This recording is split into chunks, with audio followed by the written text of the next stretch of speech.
본 방송에서 제공하는 투자 정보는 투자 판단에 대한 조언입니다. 방송에서 제공하는 주식의 가치, 가격 상승 및 하락에 대해서는 방송사에서 보장하지 않습니다. 실시간 정보 브리핑입니다. 런 장관 미국 경제 하방 경로에 있다. 인플레 수치는 다소 신기루.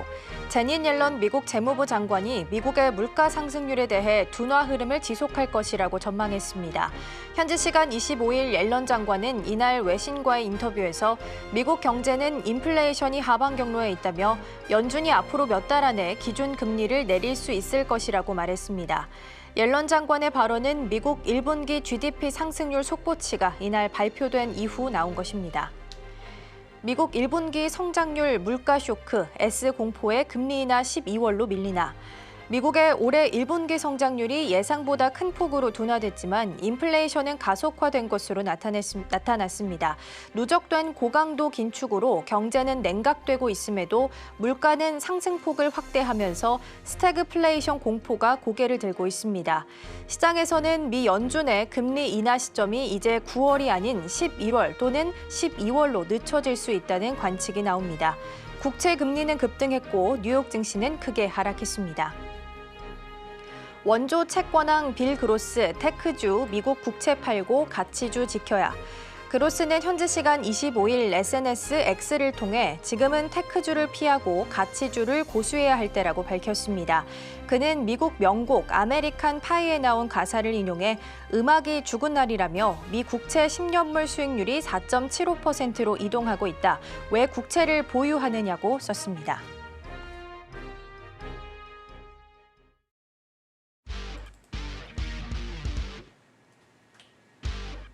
시청자 여러분 안녕하세요. 증시8 오늘의 승부주 시작합니다. 진행의 이가은입니다. 어제 뉴욕 증시는 하락하면서 마감을 했습니다. 실적이 쏟아지고 있는데요.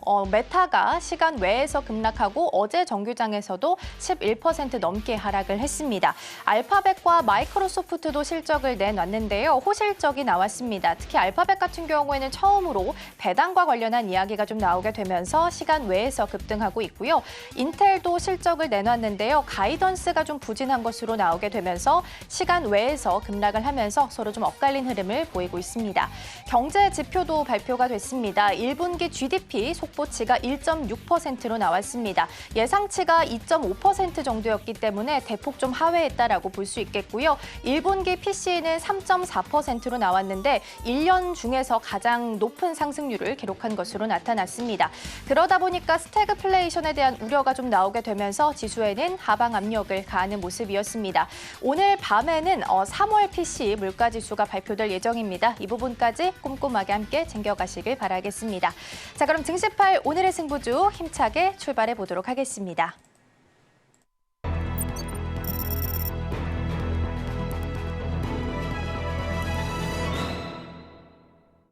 네, 안녕하십니까 시청자분들. 저 박정호 PD입니다. 자, 어제 또 요즘 잠을 못 주무실 것 같아요. 실적 장시기도 하고 빅테크 뭐 실적 발표된다 해서 이제 밤에 그거 챙겨 보시느라고 정신 없으실 것 같은데.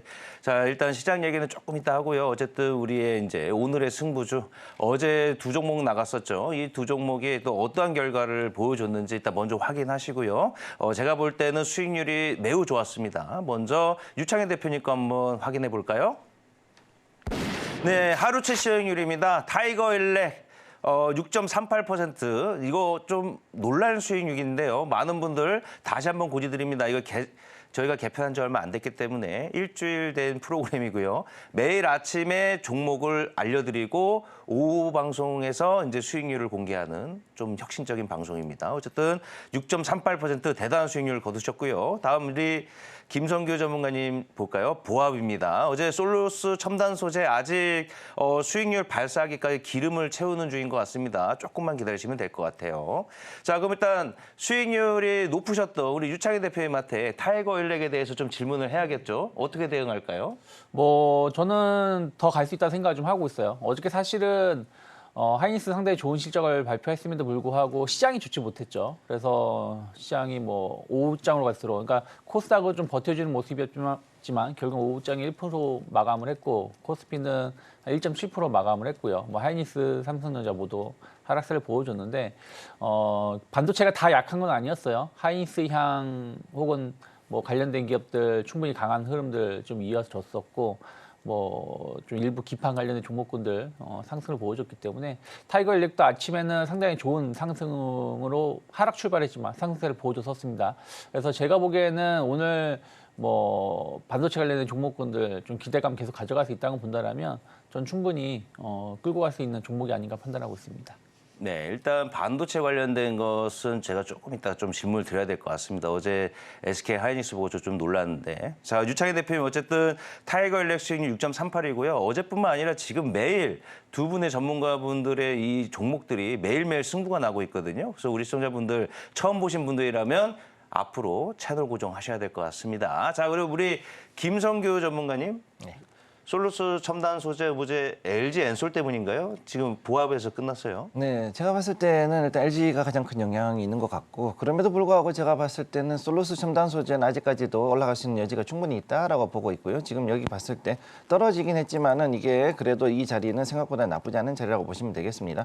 자, 여기에 일단은 그 차트 잠깐 보시게 되면은요. 아직까지 그 상당히 변동성이 이미 크다고 말씀을 드렸기 때문에 이 변동성은 충분히 감안하고 갈 수 있는 종목이고 그럼에도 불구하고 아직까지 5일선하고 지금 현재 이렇게 만나고 있는 자리 이 가운데 추세를 만들고 있고 이제 이렇게 해가지고 오늘이나 내일 정도 해가지고서 이 자리에서 자 여기에 이 자리에서 한번 터질 수 자 여기에서 이제 보시면은요 이 자리에서 한번 터질 수 있는 자리가 이제 나오는 거죠. 자 이렇게 해서 삼각형으로 수렴을 하는 자리 단기로 수렴하는 자리인데 여기서 아래로 빠질 수도 있고 위로도 갈 수도 있지만은 여러분들께 이미 말씀드렸던 손절 라인을 잘 지켜 가시는 가운데 가면은 충분히 여기에 승산이 있다고 보고 있고요. 그리고 여기서 올라가게 되면은 여기에서도 상당히 빠르게 움직이는 즉 변동성이 상당히 세기 때문에 23,000원까지는 충분히 더 올라갈 수 있는 그런 종목이라고 말씀드리겠습니다. 네, 저희 방송이 이제 특징이 있다고 해서 그냥 매일매일 딱 하루에 수익률을 공개하는 것이죠. 근데 그 해당 종목이 그날 안 갔다 하더라도 안 가는 건 아닙니다. 계속 그 전에 했던 종목이 또 목표치를 터치하면은 또 AS를 해드리고 있으니까 만약에 방송을 보고 투자하신 분이 있다면 놀라지 마시고 기다리시면 될 것 같습니다. 자, 그러면 일단 시장에 대해서 조금 질문을 드리고 가야겠죠. 지금 뭐 미국장도 그렇고 우리 국장도 그렇고 좀 혼란스러운 상황입니다. 어저께 일단 미국의 GDP를 발표했는데 조금 예상치가 많이 하회했어요. 그러면서 이제 장 초반에 밀리면서 시작하다가 이런 얘기까지 나오더라고요. 또 이렇게 자극적으로 뭐 스태그플레이션 얘기 나오는데 이 용어 그냥 어렵게 생각하지 마시고 지금 뭐 유가나 전쟁이나 이런 여파 때문에 원자재 가격 올라가고 물가 올라가다 보고 이제 GDP가 내려가니까 이제 경기가 침체로 가면서 물가 오르는 거 아니야? 이게 스태그플레이션이죠. 그러면서 이제 뭔가 공포감을 또 조성하는데 천만다행인 거는 마이크로소프트하고 그다음에 알파벳, 구글이 어제 실적을 아주 좋은 실적을 내면서 마지막에는 좀 주가가 방어가 되는 모습을 보였습니다. 그렇기 때문에 우리 시청자분들 또 뭐 금리 인상, 뭐 금리 인하 몇 번 하냐, 언제 하냐 이거에 대해서 스트레스 받지 마시고 지금은 제 생각인데 내가 만약에 투자한 기업이 실적이 탄탄하고 미래의 펀더멘탈이 탄탄하다면 견디시는 게 어떨까 생각하는데 우리 유창희 대표님은 어떻게 생각하시나요? 네, 뭐 지금은 이제 슬슬 제가 어저께도 말씀드렸습니다만 약간 이제 증시 바닥이 어느 정도 형성되고 있는 것이 아닌가 생각을 좀 하고 있어요. 여기서 만약에 바닥을 이탈하면서 지난 4월과 같은, 그러니까 최근 4월 그 중순과 같은 하락이 나온다는 얘기는 추세가 완전히 이탈하는 것이기 때문에 올해 증시가 상당히 안 좋다라는 것을 의미하는 것이고 그게 아니라면은 지금부터는 밀린다고 하더라도 주식을 담는 게 맞다 생각을 좀 하고 있습니다. 또 하나는 최근에 4월 달 어찌됐든 1, 2, 3, 4월을 비교했을 때 1월 달만큼 안 좋았던 게 지금 4월 달 증시인데 사실 4월 달 증시는 1월 달보다는 주가 지수의 하락의 강도는 비슷한데 1월 달 같은 경우는 거의 많은 종목은 대부분 종목의 하락을 하는 모습이었고 일부 테마주만 움직였었더라면 4월 달은 그게 아니었다라는 것이죠. 하락은 하긴 했습니다만은 그 안에서도 상당히 뭐 중국 소비주들 중간에 좋은 흐름들 계속 이어갔었고 반도체 관련된 종목군들 막판에 좀 조정이 나왔지만 그 안에서도 순환매 계속 나오고 있다는 부분들 뭔가 지난번과는 다르다라고 좀 생각을 좀 하고 있습니다. 그래서 뭐 시장이 하락한다고 해서 우리가 투자할 종목이 없다 이건 아니고요. 또 반대로 시장이 상승한다고 해서 모든 종목이 상승하는 건 아니기 때문에 지금 하락이 주가지수만 본다라면 상당히 좀 나쁘다고 볼 수 있지만 그 내부로 자세히 본다라면 제가 보기엔 그렇게 뭐 나쁜 4월달 증시는 아니지 않나 판단하고 있습니다. 네. 맞습니다. 저도 동의합니다. 왜냐하면 우리가 2019년도, 20년도를 떠올려 보면 그때 뭐 코로나 팬데믹으로 인해서 마치 세계 경제가 거의 망할 것처럼 언론사에서 보도를 했지만 주식은 안 그랬잖아요. 그렇죠? 그러니까 우리 시청자분들도 너무 지금 이 쏟아지는 정보량에 너무 이거에 대해서 심취하시면 안 될 것 같고요. 굳건한 투자가 좀 필요할 것 같습니다. 그리고 우리 김정규 전문가님한테는 어제 2차 전지 얘기해 주셨으니까 네. LG 엔솔에 대해서 좀 질문을 할게요. LG 엔솔이 어제 좀 많이 이제 실적에 대해서 그동안 전기차 수요가 둔화됐지만 어느 정도 방어를 할 거다라는 예상치를 갖고 있었는데 상당히 안 좋은 실적을 내면서 근데 또 후속 조치의 말이 또 안 좋았단 말이에요. 투자를 줄이겠다. 그렇죠? 네. 이거에 대해서 이제 2차 전지에 대해서 많은 분들이 투자 심리가 위축되고 전체적으로 좀 하락하는 모습인데 이 분위기가 어떻게 보세요? 어제 2차 전지를 얘기해 주셨으니까. 네, 지금 봤을 때 많은 분들이 그 2차 전지가 가장 그 밀리는 원인이 뭐냐면은 중국은 LFP 배터리 가지고서 움직이는 데 비해서 우리가 가지고 있는 리튬이온 배터리가 과연 또 다른 데서 이제 쓸만한 곳이 있겠느냐라는 거에 대한 질문이 가장 컸죠. 그러니까 2차 전지 부문에서는 지금까지 무엇으로 이제 드라이브를 걸었냐면 전기차에 대한 수요 가지고서 지금까지 왔다라고 보시면 되는 겁니다. 그래서 여기에 관해 가지고서는 저는 일단 그 작년 같은 경우에는 에코프로 기준으로 했을 때 55만 원 정도가 사실은 원래는 그 시장이 실제로 성장할 수 있는 한계는 그 정도라고 봤었는데 지금 11만 원대죠. 이제 액면 분할했으니까 그 자리였는데 거기에서 올라갔다가 지금 빠진 이 정도의 거품이 지금 빠진 상태라고 보는 것이지 절대 여기에서 많이 이제 그 침체되거나 이런 분위기가 간다라고 보기는 좀 어렵다고 생각하고 있습니다. 자, 가장 큰 이유는 뭐냐면은 이제 석유는 아직까지도 지금 계속해가지고 사용해야 되는 수요는 있고 그 다음에 여기에서 서서히 이제 옮겨가고 있는 중이거든요. 전력에 대한 소비도 갈수록 늘어나고 있는 상태입니다. 무슨 이야기냐면은 우리는 지금 현재 에너지를 갑작스럽게 크게 쓰는 시대로 지금 돌입을 하고 있다는 거죠. 즉 이것은 무슨 얘기냐면은 석유는 석유대로 사용하면서 전기는 전력대로 지금 또 엄청난 손보가 일어나고 있는 시대. 즉 그래서 이거를 커버하기 위해서는 데이터 센터라든가 이런 그 여러 가지 우리가 보고 있는 이런 그 IT의 수요가 늘어나는 것들을 감당하기 위해서는 원전이나 아니면 신재생 에너지를 가야 되는 것이고 그다음에 이런 부분에서 신재생 에너지의 보조 부분 쉽게 해서 ESS라는 분야가 따로 있잖아요. 그래서 이 축전 시스템으로 갔을 때는 결국은 2차 전지 분야가 다시 한번 올라갈 수밖에 없는 상황에 와 있다. 우선 저는 이렇게 보고 있습니다. 그렇기 때문에 지금 여기에서 우리가 아직까지 봐야 되는 모멘텀은 제가 크게 세 가지라고 말씀을 드렸는데 첫째는 ESS고 그다음에 신재생 에너지에 대한 그리드망 그다음 세 번째로는 이제 3분기에 있을 폐 배터리 재생에 관련된 이야기 이 세 가지가 연동이 됐을 때 분명히 한 번 더 올라갈 수 있으니까 지금 오히려 이 자리야말로 저가로 갖고 이제 여기서 새롭게 한 번 더 시장의 캐파가 늘어날 수 있는 찬스라는 것을 기억해 주시면 되겠습니다. 네, 요즘 좀 좋은 답변 해주셨는데 요즘 뭐 전기차 캐즘이라는 말을 많이 하잖아요. 그래서 우리 많은 분들이 또 우리 또 선배님들 요즘 어려운 단어가 너무 많이 나오는데 이 캐즘은 또 뭐야? 그냥 어렵게 생각하지 마시고요. 어떤 새로운 제품이 나왔을 때 이제 이것을 시장에 이제 혁신적인 소비자라고 하죠. 얼리 어댑터라고 불리는 분들이 일단 소비를 해서 이걸 써보다가 이제 그때는 이제 조금 이 해당 산업이 확 이제 좋은 뉴스들 나오는데 이게 이제 대중화되려면 저같이 이제 실용적으로 소비하는 분들한테 대중화가 돼야 되거든요. 이 실용적인 분들과 혁신적인 걸 좋아하는 소비자들 이 사이에 그 간극이 있어요.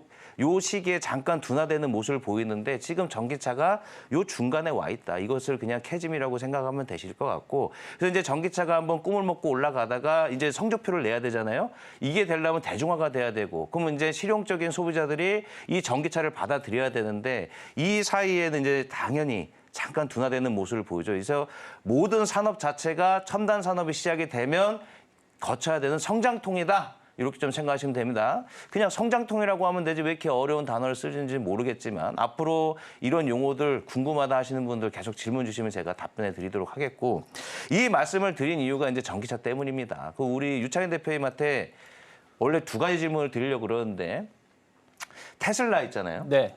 테슬라가 이제 작년 같은 경우는 테슬라 뉴스 나올 때마다 2차 전지만 오르다가 네. 이제 이틀 전부터 새로운 모습이 보여요. 이제 테슬라 머스크 입에서 2차 전지보다는 자율주행 쪽에 좀 포커스가 맞춰지면서 네. 이제 이 테슬라 관련주가 2차 전지가 움직이는 게 아니라 자율주행과 AI 반도체 쪽이 움직이는 것 같거든요. 네. 이거에 대해서 우리가 이제 테슬라 관련주를 좀 바꿔야 되는 아는가 이런 거 좀 여쭤보고 싶어서요.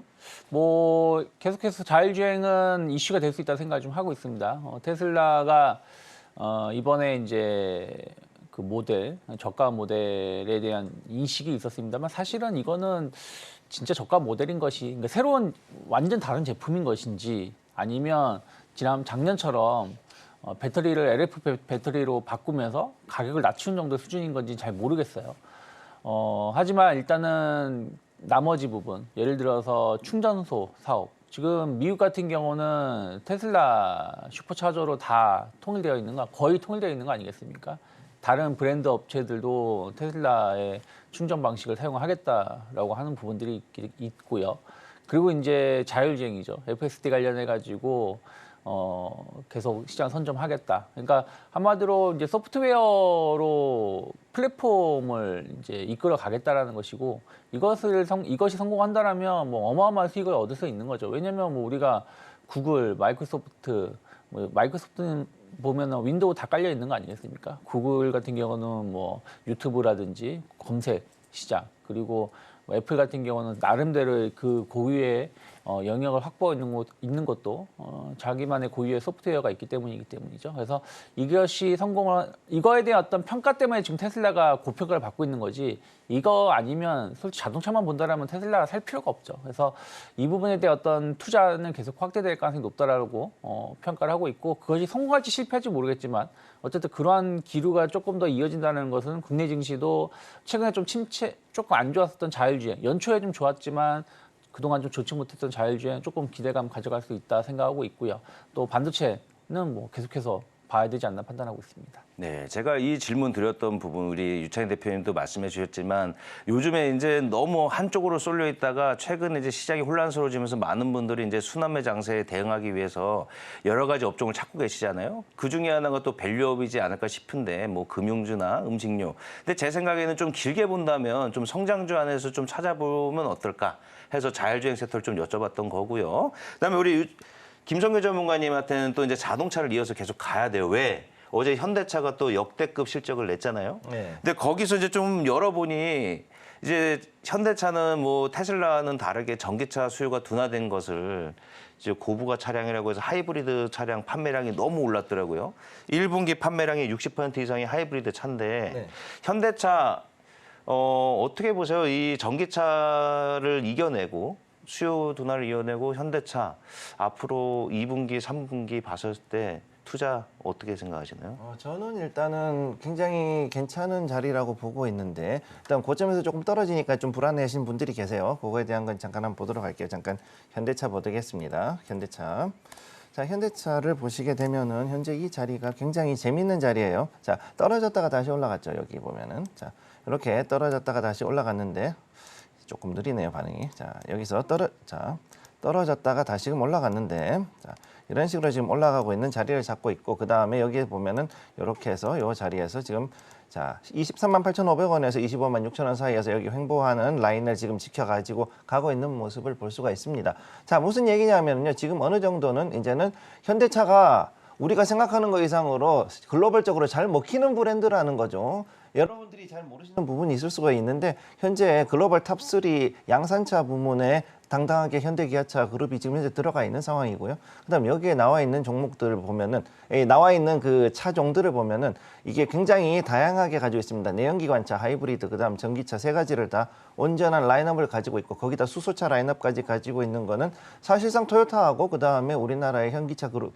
현대기아차 그룹밖에 없거든요. 그러면 이런 걸로 봤을 때 충분히 더 성장할 수 있는 가능성이 있고 그다음 두 번째로 더 중요한 거 이 모빌리티에 대해 가지고서 좀 더 선제적으로 이니셔티브를 제공하고 있는 걸로 봤을 때는 현대차가 앞으로 해서 또 다른 모빌리티 그다음에 스마트 팩토리 쪽으로도 어느 정도 확장할 수 있다라는 거 그리고 자율주행에 대한 부분에 대해서도 역시 좀 기억을 해두셔야 되는 게 이런 부분에 대해서 이제 자회사인 현대오토에버라든가 이런 회사들하고도 어느 정도 연결이 될 수도 있고 그다음에 여러 가지 이제 자율주행에 관한 것들도 아직 연구가 진행 중이니까 이런 부분들도 지켜보시면 될 것 같습니다.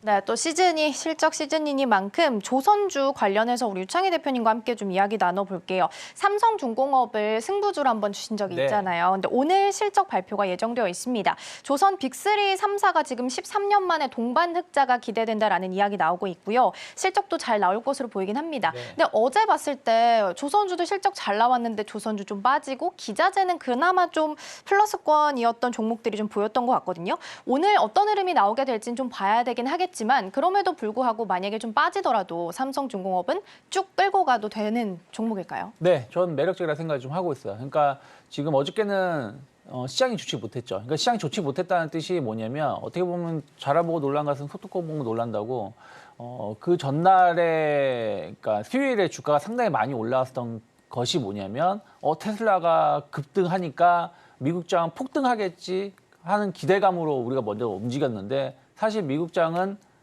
보합 마감했다는 것이죠. 그러니까 테슬라만 올라가고 나머지 종목군은 다 하락을 했었다는 것이죠. 그러니까 거기에 대한 실망감이 좀 있었던 상황에서 메타가 실적 발표하고 나서 주가가 급락하다 보니까 같이 동반 하락을 한 것인데 또 막상 미국장 마감한 거 보면은 미국 거의 약보합 마감을 한 거고 또 구글이라든지 마이크로소프트가 시간에서 급등, 특히 구글은 13% 정도 지금 상승하고 있거든요.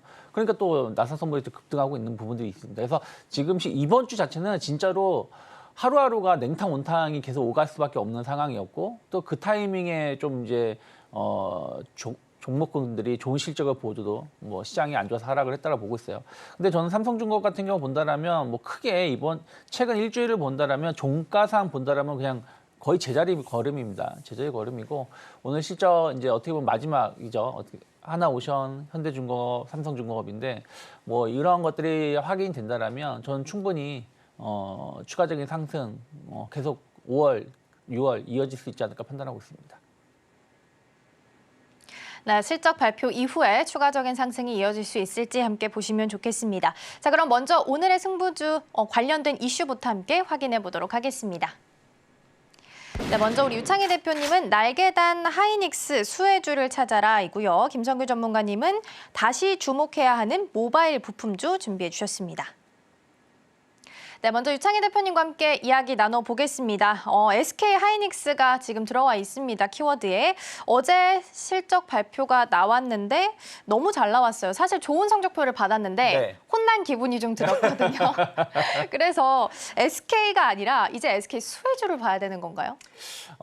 사실은 참 이번 실적 장세가 좀 희한한 게 좋은 실적을 발표하면 주가가 하락을 했어요. 뭐 TSMC가 대표적인 예였고 또 어저께 하이닉스도 타이밍이랑 참 그랬죠. 좋은 실적을 발표했는데 5% 정도의 하락을 보여줬고 테슬라는 정말 엉망인 실적을 발표했음에도 불구하고 주가가 급등을 좀 했습니다.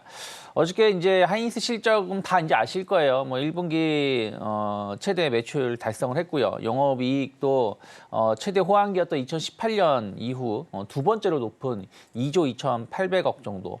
원래는 2조가 아니었죠. 예상치는 1조 9천억 정도 전후 1조 9천억 정도 초반이었는데 뭐 1조 이상의 영업이익을 더 냈다라는 것은 거의 뭐 그 매출은 예상치만큼 예상치보다 조금 더 높게 나왔고 영업이익이 거의 50% 가까운 더 높게 나왔다는 얘기는 HBM이라든지 뭐 AI 인공지능 관련된 데이터 센터 관련된 반도체 수요가 상당히 탄탄했고 또 이들 제품들이 상당히 고가에 팔린다 라는 것이죠. 그러니까 뭐 엔비디아 같은 경우는 만약에 제품이 뭐 5,000달러다. 그러면 실제 원가는 뭐 한 500달러, 뭐 600달러 정도밖에 안 한다고 하지 않습니까? 그런 것처럼 하이닉스 역시 마찬가지로 상당히 좋은 영업이익률을 구사했다는 얘기는 상당히 좋은 제품을 좀 비싸게 공급하고 있다. 이 얘기는 무슨 얘기냐면 부품이 없다라는 거죠. 그러니까 스튜디오가 공급을 엄청나게 뛰어넘다 보니까 높은 가격을 부른다고 하더라도 판매가 잘 되는 것이다라고 보면 될 것 같아요. 그래서 프리미엄 제품 판매로 인해서 평균 단가가 높아졌다는 부분들 계속해서 수요 증가가 장기화된다라면 여기에 대응을 해야 된다고 생각한 것 같아요. 그래서 제가 어저께도 이 시간에서 말씀드렸는데 작년 하반기에 그 뉴스들 한번 찾아보시면 하이닉스 재무 구조 상당히 좀 불안정하다, 위험하다, 재무 리스크 있다라는 뉴스들이 계속 나왔었어요. 그런데 그럼에도 불구하고 어저께 일단은 당장 급하니까 공급이 부족하니까 5조 원 정도 청주 쪽에다가 공장을 지어서 내년 하반기, 늦어도 내후년 상반기에는 제품을 생산할 수 있게끔 공장을 짓겠다고 했고 조금 긴 악목에서 보면 20조 원 정도를 투자를 한다라고 전격적으로 발표를 하지 않았습니까? 그러면 제가 어제도 말씀드렸지만 이 상승 사이클이 모든 제조업의 사이클은 상승이 있고 하락이 있고 상승이 하락이 있는데 이 하락이 약간 있다고 하더라도 상당히 짧고 상승 사이클은 더 길게 갈 수 있다라는 자신감이 있으니까 돈이 없다라고 평가를 받았던 기업이 공격적인 투자를 할 수 있는 거라고 생각 좀 하고 있어요. 그러면 우리가 생각하는 거 이상으로 이 AI 혹은 이 반도체 시장의 성장세는 더 이어질 수 있다라는 것이 확인시켜주고 있는 것이 아닌가 생각 좀 하고 있습니다. 그래서 그러면 뭐 하이닉스 당연히 매출 성장 계속 될 수 있고 또 영업이익도 올해 계속 늘어날 수 있다는 부분들 주목을 해서 하이닉스 투자하는 거 맞다라고 생각하고 있지만 공격적인 투자를 한다는 부분들 그럼 하이닉스만 투자를 할까요? 마이크론도 투자를 하겠다라고 말을 했고 삼성전자도 이제 보조금 받지 않았습니까 미국에서? 그럼 공격적인 투자가 이루어진다는 것이죠. 그럼 이러한 부분들에 관련된 기업들 주목해 볼 만하다 생각하고 있고 또 하이닉스는 국내에다가 공장을 투자를 한다는 것이기 때문에 아무래도 국내 기업들의 매출 증가가 더 반영될 수 있는 기업들을 주목해 볼 수 있지 않을까 판단하고 있습니다. 네, SK 하이닉스가 실적을 잘 냈음에도 불구하고 좀 많이 빠져서 놀란 분들 많이 계실 것 같은데요. 대표님 그러면 반도체 투톱보다 지금은 소부장을 조금 더 보는 게 좋다. 이렇게 이해해봐도 되는 걸까요? 사실은 반도체 투톱은 거의 뭐 포트에 뭐 삼성이든 하이닉스든 한 종목은 있어야 된다 생각을 좀 하고 있어요. 근데 이제 우리가 주식 투자를 할 때 안전한 수익만 추구할 것이냐, 그러니까 한마디로 삼성, 뭐 현대, 뭐 이렇게 좀 굵직굵직한 기업으로만 포트를 채우시는 분도 계실 거고, 그것도 중요하지만 좀 높은 수익률, 상대적으로 높은 수익률을 좀 요구하시는 분들, 추구하시는 분들은 아무래도 소부장 쪽으로 포트를 일부 채워놓는 게 예를 들어서 뭐 삼성전자 하이닉스가 뭐 5% 상승한다, 이게 쉬운 게 아니거든요. 근데 그러면 이제 소부장 따는 뭐 10%, 뭐 20% 올라갈 수 있는 부분들이다 보니까 어쨌든 삼성전자 하이닉스가 우상향 기조가 계속 이어진다는 게 확신이 있다라면 당연히 소부장도 일부 종목, 포트에는 한두 종목은 꼭 있어야 되지 않나 판단하고 있습니다. 네, 소부장 역시 포트에는 한두 종목 정도 담아두는 것이 좋을 것 같고요. 같은 주제로 우리 김성규 전문가님께도 여쭤보도록 할게요. 어제 반도체가 좀 밀렸지만 SK향 붙어있는 그리고 혹은 장비주들은 좀 잘 가는 모습을 보였습니다. 보통 장비주 잘 가고 나면 또 소재도 오르기도 하잖아요. 순환매가 도니까. 그러면 미리 순환매 차원에서 소재주 주목해봐도 될지 궁금하고요. 만약에 그렇다면 어떤 종목을 좀 보면 좋을까요? 저라면은 일단은 그 장비주에 대해서 지금 현재 들어오고 있는 게 어느 정도 선반영돼 있다고 봐야 되는 거거든요. 일단은 우선은 그 전공정 그다음 후공정 관련돼 가지고 들어가는 것인데 보통 일반적으로 봤을 때 전공정 장비 중에서 이제 식각 재료라든가 이런 쪽을 중심으로 해가지고 결국은 들어가게 되어 있고 그러면 여기에 관련된 그런 그 것들을 봐야 되는 거죠. 그러면 한농화성이라든가 뭐 여러 가지 종목들이는 개인적으로는 이건 나쁘지 않다고 봐요. 한농화성 같은 경우는 나쁘지 않다고 보고 있는데 지금 현재 자리를 잡아가지고서는 바닥을 잡고 다시 올라가는 이런 자리에 지금 와 있습니다. 그래서 이런 것들로 봤을 때도 지금 보면은 바닥을 이제 지지하고 이제 올라가려는 움직임을 보이고 있는 그런 소재조들이 꽤 있기 때문에 이런 것들을 좀 보시는 것도 나쁘지 않을 것이라고 보고 있고, 그다음에 이제 그 각종 그 케미칼 관련돼 있는 회사들이죠. 그리고 대부분이 그 화학주에 들어가겠죠. 그럼 화학주들 중에서 이런 그 옥석을 좀 더 가려가지고 들어갈 수 있는 장비들, 세척액, 시가액 요 두 가지에 관해서는 우선 여러분들이 좀 주목하실 필요가 있겠다. 이렇게 말씀드리겠습니다. 네, 미리부터 세척액, 시가액 관련주도 함께 좀 보시면 좋을 것 같고요. 이어서 두 번째 주제도 함께 좀 이야기 나눠보도록 하겠습니다. 다시 주목해야 할 모바일 부품주 함께 좀 이야기 나눠보도록 하겠습니다. 모바일 부품주인데 이제 모바일에서 게임기까지 확대됐다라는 내용인 거죠? 네, 그렇죠. 네, 이게 꽤 재밌는 내용인데 삼성전자에서 이번에 닌텐도 스위치 2에 관련해가지고 지금 닌텐도가 굉장히 그 소형 모바일 중에서도 우리가 보통 알고 있는 TV랑 연결해서 하던 그런 게임기가 아니라 이제 손으로 들고 하는 그런 게임기들이 이제 많이 나왔죠. 그럼 그 중에서 가장 이제 주력이고 가장 많이 팔리는 게 이제 이 닌텐도 스위치인데 이게 차세대 모델인 스위치 2가 이제 나오게 됐습니다.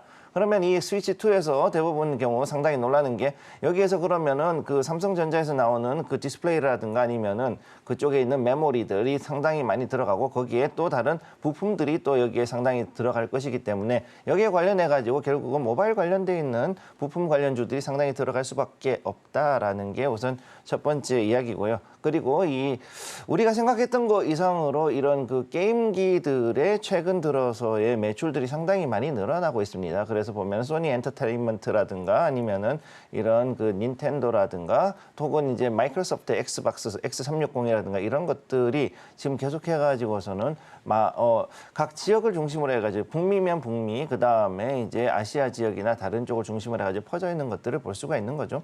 그래서 앞으로 봤을 때 삼성전자는 향후 게임 시장에서도 상당히 이제 그 많은 부품들, 특히 메모리를 중심으로 해가지고서 비메모리 부분까지도 이제 들어갈 수 있는 상황에 와 있고, 그래서 이제는 앞으로 이제 일본을 좀 더 적극적으로 활용하려는 삼성의 움직임이 있었다.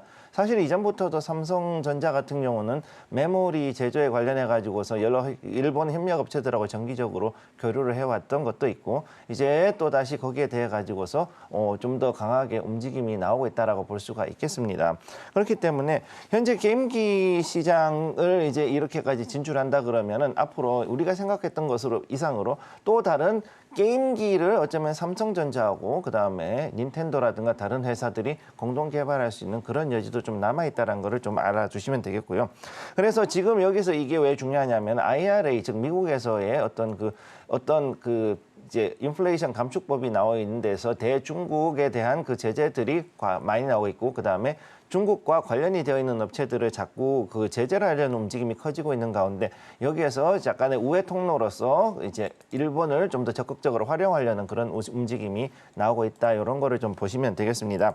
그래서 여기에 보면은 지금 거기에 맞춰가지고서 미국과 중국의 그 영향력이 완전히 쪼개지고 있는데 실제로 애플 같은 경우는 이번에 중국 매출이 19% 이상 빠진 모습을 보여줬기 때문에 그리고 거기에 맞춰가지고 샤오미라든가 또는 화웨이에서 나오는 여러 가지 핸드폰들이 그 자리를 차지하면서 상당히 어려운 자리에 와 있죠.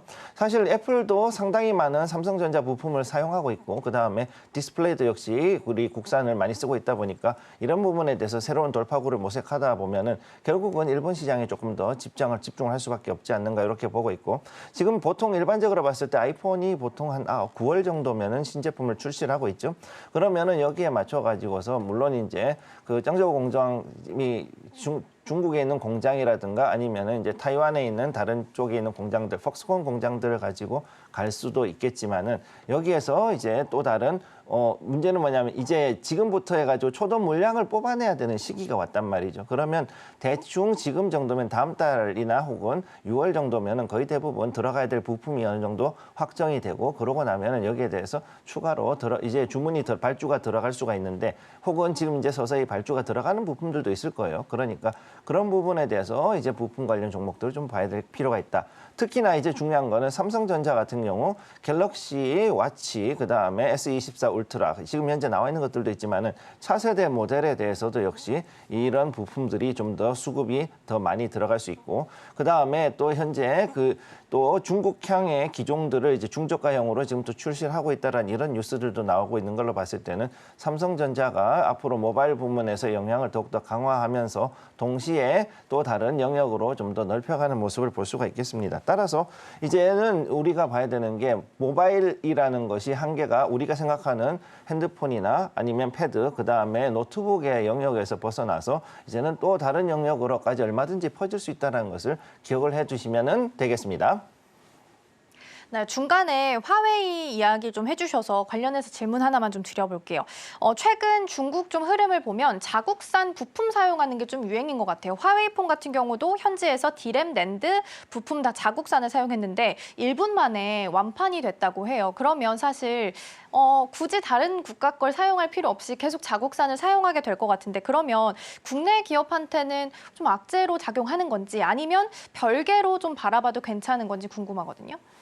저는 그 부분은 좀 반반이라고 보고 있어요, 개인적으로. 왜냐하면은 이제 미국이 아니라 이제 중국 같은 경우에는 자체적으로 생산할 수 있는 그 부분들은 여러 가지가 있습니다. 그런데 핵심으로 해가지고선 도저히 할 수 없는 것들이 몇 가지가 있는데 첫 번째는 뭐냐 하면은 이제 여기 안에 있는 CPU, 이 모바일에 있는 NPU죠. 모바일 프로세스 유니트. 요거 그다음 두 번째는 이 램은 어느 정도는 따라갈 수 있을 것 같긴 해요. 그런데 아직까지 디스플레이 부분에서 여전히 조금 떨어지는 부분이 있다는 건 어쩔 수가 없는 그런 현실인 거죠.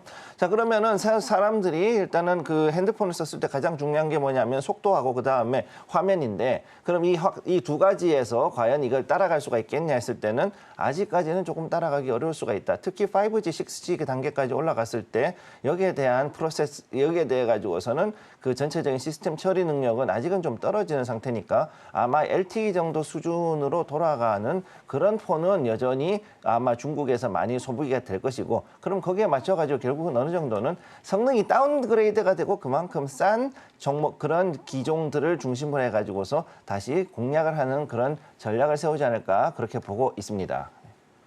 네, 화웨이폰이 요즘 인기가 많아서 관련해서 좀 질문 드려봤고요. 이어서 관련주들도 살펴보겠습니다.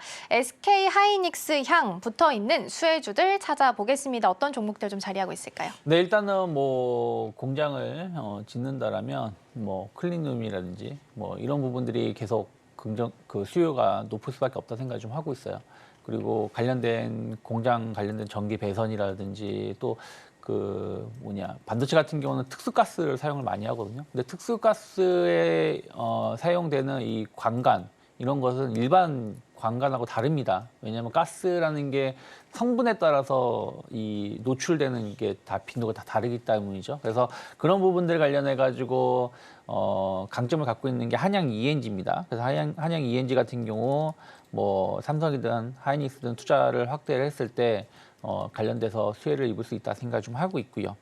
그리고 이제 하나 머티리얼즈 같은 경우는 식각 관련돼서 장비 그 부품을 공급을 하는 기업입니다. 그래서 도쿄 일렉트릭이 지분을 한 15% 정도 가지고 있는데 도쿄 일렉트릭의 장비가 계속해서 점유율을 높여가고 있는 부분들이 좀 있어요. 그래서 그런 것들이 조금 반사이익을 그 수혜를 좀 입을 수 있다 생각을 좀 하고 있고요. 뭐 ISC 같은 경우는 소켓이죠. 근데 하이닉스 쪽에 소켓 한마디로 이제 이건 뭐 투자 쪽도 있겠지만 생산이 앞으로 계속 활발하게 이루어진다는 거 아니겠습니까?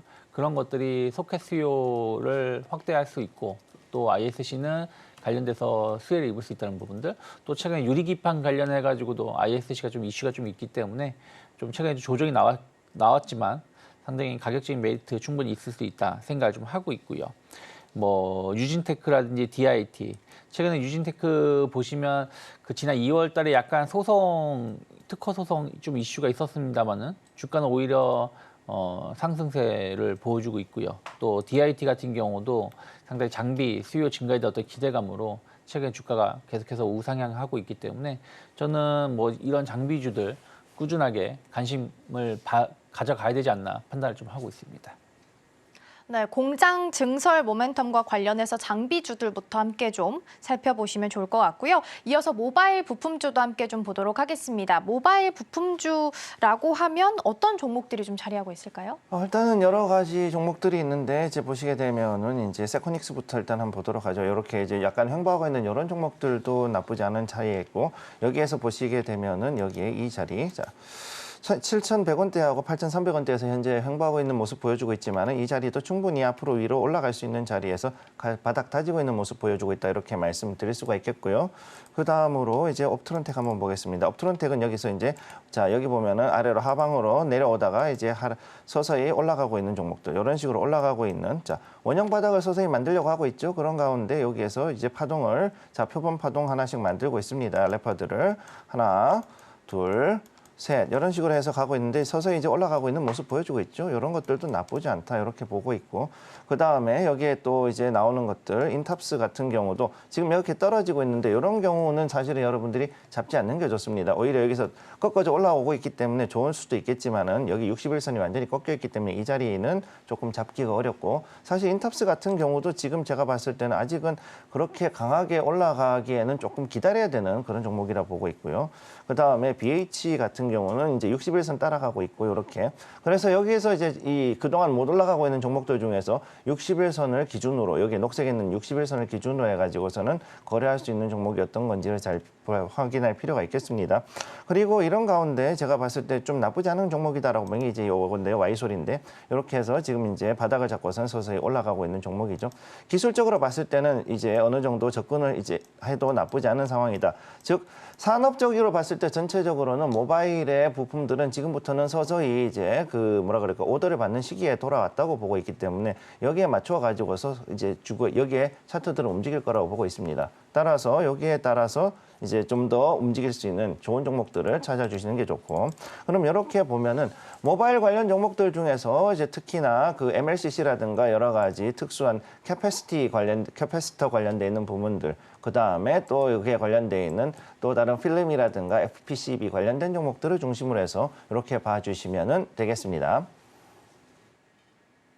네, 이렇게 해서 이슈까지 그리고 관련주까지 함께 좀 짚어봤고요. 오늘 장에서 승부를 볼 승부주들은 어떤 종목으로 꼽아주셨는지 함께 만나러 가보겠습니다.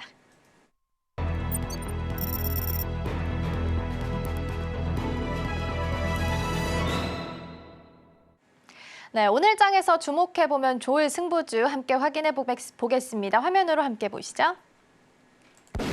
네, 먼저 우리 유창희 대표님은 VM 준비해 주셨고요. 김성규 전문가님은 시노펙스 꼽아주셨습니다. 네, 그럼 먼저 우리 유창희 대표님과 함께 VM 전략 함께 좀 세워보도록 할게요. 어떤 전략 필요할까요? 네, 저는 이제 이 회사가 이제 최근 이름을 바꾼 회사예요. 그래서 좀 생소하실 수 있는데 VM이라는 회사는 이제 식각 장비를 공급을 하는 기업인데요. 우리나라에서 유일하게 건식 식각 장비를 공급하는 기업이라고 보시면 됩니다.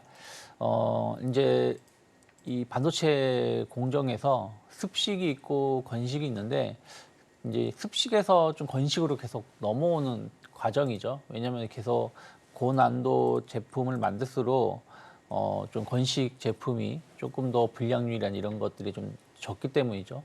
또 물론 그때가서 또 건식이 무조건 좋은 건 아니지만 어쨌든 이쪽으로 계속 시장이 확대되고 있다는 부분들 VM 수혜에 입을 수 있다 생각하고 있고요. 이 플라즈마 소스 기술을 이 회사가 거의 유일하게 가지고 있다고 보시면 될 것 같아요. 그래서 이것을 다양한 플라즈마 공정 장비를 반도체 쪽에 적용을 많이 할 수 있다는 부분들. 그래서 어떤 한 제품에만 이 회사의 장비가 들어가는 게 아니라 여러 제품들, 또 앞으로 나올 수 있는 제품들에 이 회사 장비가 계속 적용이 될 수 있다는 부분들은 상당히 매력이 있다라고 생각을 좀 하고 있습니다. 특히 이제 VM은 그 전부터 하이닉스 쪽에 상당히 높은 매출을 차지하고 있다라고 보시면 될 것 같아요. 전체 매출에서 수출은 20% 정도고요. 내수가 80%인데 그 내수의 상당 부분이 하이닉스에 초점이 맞춰져 있기 때문에 우리가 이제 예전에 이제 반도체 관련된 거 이렇게 보신다라면 삼성 향이냐 오늘 SK 하이닉스 향이냐에 따라서 주가가 상승도 달랐습니다. 근데 어쨌든 작년부터는 삼성향 기업보다는 SK하이닉스 향 기업들의 주가가 더 좋은 흐름을 좀 보여주고 있기 때문에 VM 역시 마찬가지로 이번에 하이닉스가 대규모 투자를 한다는 부분들에 대해서 충분히 수혜를 입을 수 있지 않을까 생각을 좀 하고 있습니다. 거기다가 이제 최근에 이제 창업주하고 약간 대주주하고 회사하고 약간 소송 이슈가 좀 있었는데 이 부분도 서로 완만하게 합의를 좀 했어요. 그래서 특별하게 어떤 내부적인 문제는 없다라는 걸 감안한다라면 저는 일단은 단기 목표가 2만 원 정도는 충분히 달성 가능하다. 작년 7월 달에 고점대가 2만 원이기 때문에 일단 단기 목표가 2만 원 그리고 14,000원 어쨌든 최근에 바닥을 찍고 반등에 성공한 게 14,000원이기 때문에 14,000원을 크게 이탈하지 않는다라면 저는 분할 매수 가능하다 보고 있습니다. 네, 일단 VM이 이제 많은 분들이 생소하실 수 있는데 APT라고 하는 기업이었어요. 예전에 APTC라고. 그래서 우리 시청자분들 이렇게 말씀드리면 조금 그 기업 하실 것 같습니다. 지금 유창희 대표님이 얘기하신 것처럼 VM이 저도 이 종목을 오늘 딱 얘기하실 때 느꼈던 거는 최근에 또 대표가 변경이 됐잖아요. 네. 근데 또 변경된 대표님이 또 SK 하이닉스 구매통이라고 불리우는 분이 또 오시면서 저도 좀 기대가 되는 종목인데 근데 이제 아까 또 거론을 해주셨어요. 여기가 이제 전 창업주하고 지금 법적 리스크가 조금 사법 리스크가 있었는데 아직까지 이 주주명부 유출 사건 관련돼서는 살짝 리스크가 있는 것 같은데 이 부분은 좀 걸림돌이 안 될까요? 왜냐하면 요즘에 하이브를 보면 실적이 아무리 좋아도 내부에서 이제 시끄러우면 골치 아프잖아요. 근데 VM도 살짝 걱정이 되는데 진짜 좀 괜찮을까요? 근데 제가 보기에는 이제 하이브하고는 좀 다르다 생각 좀 하고 있어요. 뭐 VM은 뭐 내부적으로 어떤 별도 사업장이 좀 있는 게 아니지 않습니까? 그리고 뭐 이런 부분들 완만하게 합의했다라고 했기 때문에 특별하게 여기서 추가적 어떤 문제가 발생하지 않을 것 같다. 그리고 뭐 이게 뭐 지분 싸움이나 이렇게 가는 건 아니다 생각하고 있고 오히려 만약에 지분 싸움으로 가거나 한다라면 주가에는 또 긍정적인 역할을 해줄 수 있는 부분들이기 때문에 저는 그렇게 이게 어떤 문제가 있을 정도로 주가가 하락하진 않는다. 왜냐하면 그런 이슈였다라면 이미 주가가 소송을 걸렸을 때 주가가 엄청나게 하락을 했어야 되는데 그런 건 아니었거든요. 알겠습니다. 네, 첫 번째 승부주로 VM 만나봤고요. 이어서 두 번째 승부주도 함께 확인해 보겠습니다. 시노팩스입니다. 어떤 전략 세워갈까요? 자, 일단 시노팩스 같은 경우 지금 현재 움직이는 걸 보면 거래량 좀 들어오고 있고 그다음에 최근 들어서 조금 거래량은 줄어들었지만 그럼에도 불구하고 아직까지 상당히 조금 더 올라갈 수 있는 여지를 가지고 있다. 정확히 얘기해서 여기 이 자리에서 이제 바닥을 잡았다. 자, 여기 보시면 8,380원에서부터 해가지고서 여기 9,700원대 요 안에서 지금 횡보하는 요 라인을 완전히 크게 잡아주는 가운데서 움직이고 있다라고 보시면 되겠고요. 지금 여기에서 시노팩스 앞으로 봤을 때 FPCB, 그다음에 SMT 패키징, 그다음에 멤브레인 쪽으로 해서 이렇게 지금 움직이는 회사입니다. 그래서 우리가 볼 때 보통 FPCB로만 생각을 하실 수가 있는데 이 회사는 일단 요거 말고도 앞으로도 이제 XR이라든가 즉 우리가 쓰는 비전 프로 이외에 삼성에서 나온 XR 장비 관련해서도 충분히 어느 정도 상승할 수 있는 그런 여지가 있는 종목이고 그다음 또 봐야 되는 것들이 어떤 거냐 하면은 멤브레인을 만들다 보니까 그 인공 신장이죠. 그래서 헬스케어 쪽으로도 지금 현재 어느 정도 이 기계를 만들어서 확장을 하고 있기 때문에 이런 부분들을 좀 더 지켜볼 필요가 있다. 저는 이렇게 말씀을 드릴 수가 있겠습니다.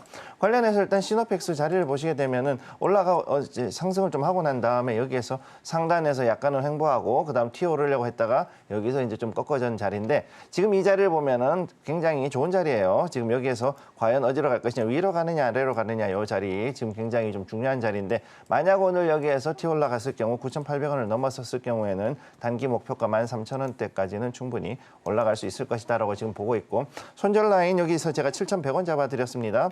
여기서 약간 더 밑으로 해가지고선 7,100원까지 여기에 요 아래 자리 즉 여기 요 하단까지는 여기 하단까지는 어느 정도 빠지더라도 언제든지 충분히 반등 들어올 수 있는 자리라는 것을 여러분들께 말씀을 드리고 지금 봤을 때 앞으로 차기에 있을 갤럭시에 대해 여러 모델들 거기에도 들어가는 FPCB를 중심으로 해서 그다음에 또 앞으로 있을 헬스케어 쪽으로 해가지고서 확장성에 대해서 여러분들이 기억해 주시면 되겠습니다.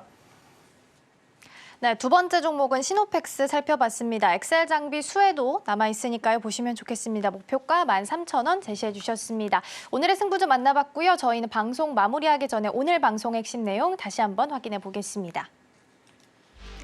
네, 오늘 유창희 대표님과 함께 실적 잘 나온 SK 하이닉스 수혜주도 주목해보자라고 짚어봤고요. 모바일에서 게임기까지 확장하고 있는 트렌드에 맞춰서 모바일 부품주도 다시 한번 주목해보자 말씀해 주셨습니다. 오늘의 승부주로는 VM과 시노펙스 꼽아주셨습니다. 네, 오늘 소개해드린 승부주는 오늘장, 내일장 2부에서 오늘 하루 안에 얼마나의 수익률을 냈는지 확인할 수 있으니까요. 이 부분까지 많은 관심 부탁드리겠습니다. 저희는 여기서 물러가고요. 잠시 후 증시 9로 돌아오도록 하겠습니다. 시청해주신 여러분 고맙습니다.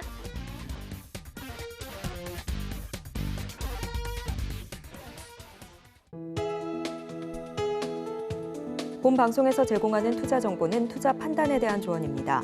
방송에서 제공하는 주식의 가치, 가격 상승 및 하락에 대해서는 방송사에서 보장하지 않습니다.